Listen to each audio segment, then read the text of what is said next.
গিরিন মাটির ভেতরে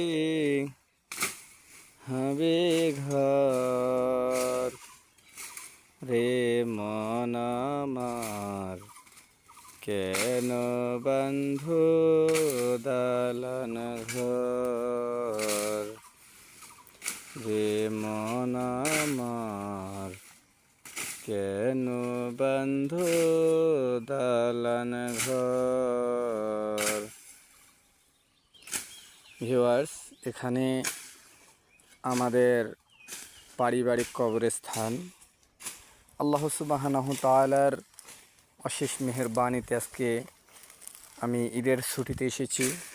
তো দুই ভাইয়ে হঠাৎ করে পরিকল্পনা করলাম যে এখানে আমার আছে দাদা, আমার আছে বড় ভাই, এখানে আছে আমার ছোট বোন, ছোট ভাই, বড় ভাই শুয়ে আছেন এই নিদারুণ অন্ধকার কবরে। আল্লাহ সুবহানাহু তাআলা যেন ওনাদেরকে আল্লাহ জান্নাতুল ফেরদৌস নসিব করেন। আমরা আসলাম যে জায়গাটিতে অনেক গাছ দাঁড়িয়েছে, তাই গাছগুলো একটু পরিষ্কার করে দিচ্ছি যাতে আমাদের এই কবরস্থানটা সুরক্ষিত থাকে, পরিষ্কার থাকে, পরিচ্ছন্নতা থাকে। কথা হলো পরিষ্কার পরিচ্ছন্নতা হলো ঈমানের অঙ্গ। পরিষ্কার পরিচ্ছন্নতায় আমরা লিপ্ত হয়েছি, মানুষের সেবায় নিয়োজিত থাকি। তাই আমাদের এই পারিবারিক কবরস্থানকে সুন্দর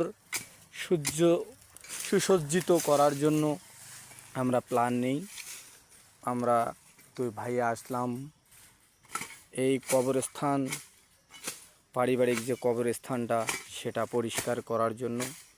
আল্লাহ সুবহানাহু তাআলা এক সময় আমাদেরকেও এই নিদারুণ কবরে শায়িত করবেন।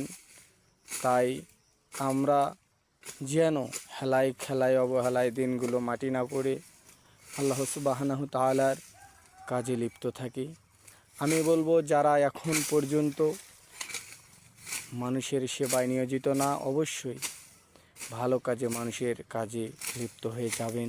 কারণ আমরা সবাই একদিন না একদিন সেই অন্ধকার নিদারুণ কবরে শায়িত হব।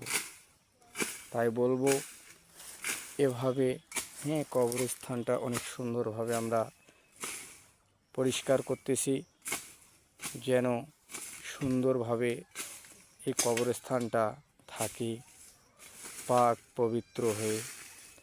কারণ অনেক ময়লা আবর্জনা থাকলে পারিবারিক কবরস্থান দেখতে সৌন্দর্য থাকে না, পরিষ্কার পরিচ্ছন্ন থাকে না, ময়লা। তাই দু ভাইয়ে এখানে পরিকল্পনায় চলে আসলাম। সবাই আমাদের জন্য দোয়া করবেন, আমাদের পারিবারিক কবরস্থান এবং সবার যেন কবরস্থানগুলো এভাবে আমরা পরিষ্কার করে দিতে পারি।